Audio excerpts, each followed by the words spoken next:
summarize these few scriptures, and there are many more, I think we get the picture that the Bible acknowledges the reality of the toll of grief and mourning with brutal honesty. Grief over death pictured as a flood, unceasing, overwhelming, deeply physical. By the way, there's a whole train of thought that is purported to be relatively new. It's called somatic grief. There's a famous book called The Body Holds a Score. It's a good book, by the way, and the concept is a good book.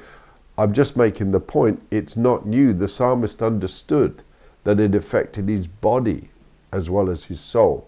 We've just seen the scripture. Sorrow strikes the heart like a weapon, and it's crushing. So mourning is not silence. It can be silent for one or two, but for most, certainly many, it's an anguished outpouring before the compassionate face of God.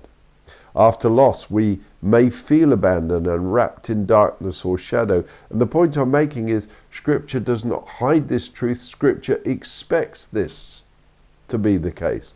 And biblical grief then is not restrained. It's often loud, physical, weeping, howling, groaning, shouting, and openly expressed. I'll never forget the moment. A close friend of mine I was sharing some deep grief issues, and suddenly I was overwhelmed and I let out this anguished howl.